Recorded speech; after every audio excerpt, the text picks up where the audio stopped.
Hi everyone, this is Munish, and currently in this video we are going to talk about the anarchy situation that is prevailing in Bangladesh and specifically its economic impacts with its trade with India, because I'll be greatly talking about Indian investments and the trade practices with Bangladesh, because India has a significant amount of trade with Bangladesh.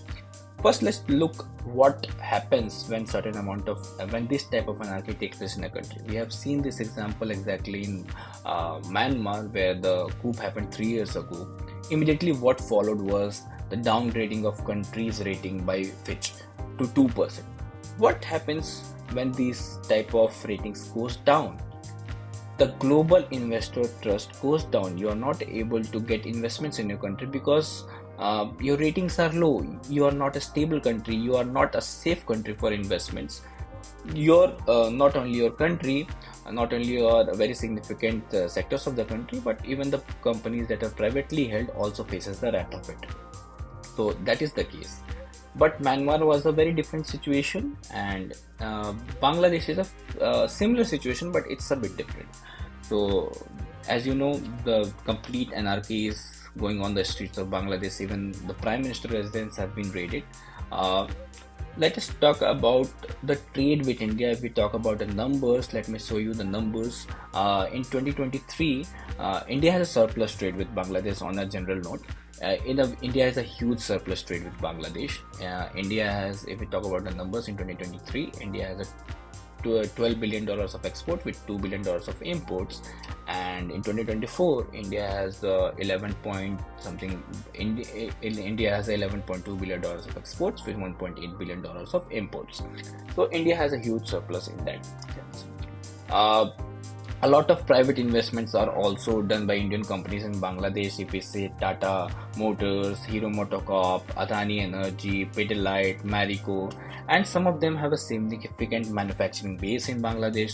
Some of the companies' revenues have a significant revenues coming from Bangladesh, international exports, yarns, textiles. A lot of Specifically the textile parts have a very significant role to play in the Bangladesh economy. As you know, Bangladesh have a very great market share in global textile industry. It exports a lot of textiles to not only India but to Western countries like US, UK, and Europe. Uh, there is exactly where long-term chances of India. I will talk about it later.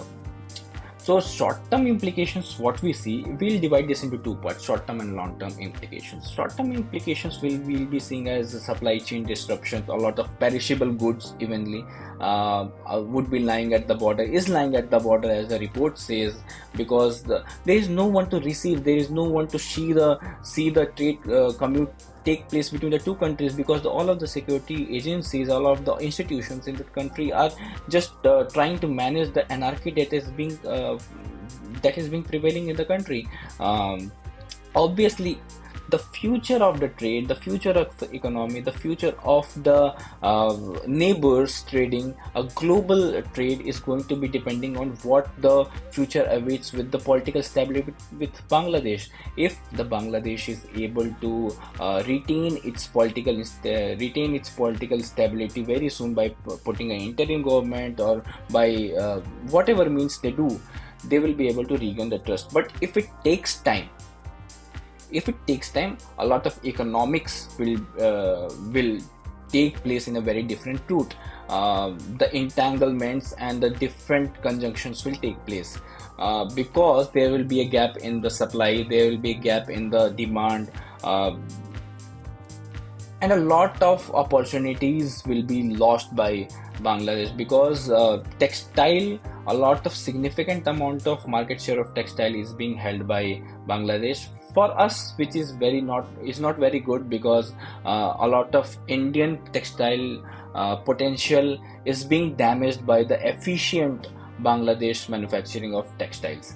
So if this kind of anarchy prevails in Bangladesh, there is a huge opportunity of textile industry for India to showcase its potential towards. India has a lot of potential, and it could significantly gain a lot of market share in terms of global textile trade.